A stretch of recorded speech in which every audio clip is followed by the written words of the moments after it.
America, land of the free and home of the brave. For generations, people from foreign countries have broken their necks to come here so their families could have a chance at a better life with better living conditions, better jobs, and most of all, the opportunity to receive a top-notch education.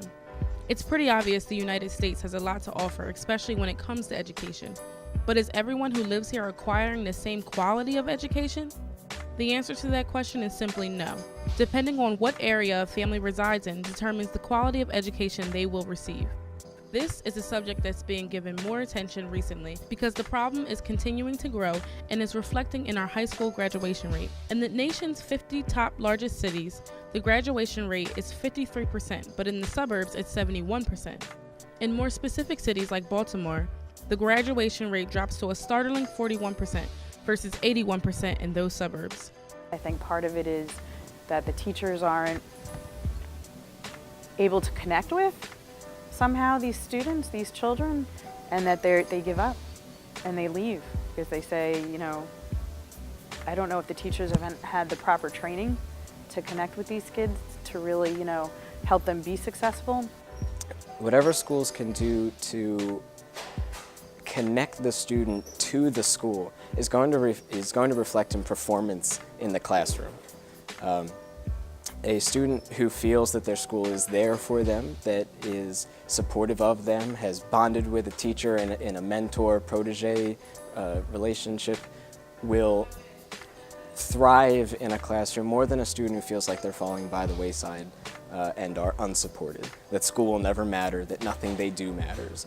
So one specific strategy that I try to use in the classroom is to directly connect everything that we do to something that is apparently useful. It needs to connect so that they bond to it and then set that goal for themselves to graduate, because they'll be much more motivated to fulfill their own goals than they will those that are imposed. School districts, depending on where you lived, got more money. I know between Downingtown and Coatesville, big difference in money. So if you don't have the money to support, better programs and give teachers better salaries, that's going to reflect on your students. There are some schools that it is incredible, amazing, just out of the world, the resources that are available to them. And then you have schools that don't even have textbooks. I mean, it's sad. I mean, it's setting those students almost for failure. Those are the neighborhoods that should be receiving the funding. I think it's really hard for someone to succeed when they have a building that's falling apart. Where they don't feel safe, where they have no textbooks, and where perhaps there's no money in the household to be able to prepare appropriately to come to school. There's a lack of role models for a lot of our young people in the inner cities. So I think that has a lot to do with it. Myself, I grew up in a single-parent family in Philadelphia, and the educational system was not working for me. So we actually moved to the suburbs, and I went through one of the better school districts in the area, in the nation really. And it took me about 2 or 3 years to adjust to leaving the city culture to the suburban culture. And I think a lot of the inner city environments, we're not setting up young people for success because of all the outside distractions, the different choices that younger and younger kids are being forced to make earlier, whether they're going to the library and study or hanging out with their friends or doing things that are cool versus things that are safe. So I think that really contributes to a lot of the dropout rate or the lack of finishing high school for a lot of inner city kids. But how do we change this rapidly growing epidemic? These generations are our future, and if only 41% of them are prepared for what is to come, what does that say about our nation's future? I just think, quality education and fair education for all. I think the biggest thing is to go into those cities and to give them opportunity. I think it, would just make such a huge impact that everybody deserves a quality education. There are families who can't afford to pick up and move to a better school district or send their students to an expensive private school, but they would like to better themselves. Where is the alternative? In my neighborhood, there was a place called Renaissance Academy Charter School, a school that was kindergarten through 12th grade. It offered college prep education with smaller classes, more one-on-one teacher-student attention, and qualified, enthusiastic teachers, which all contributed to a vibrant learning environment. Well, our mission is to have every student that essentially goes to school here to be college ready.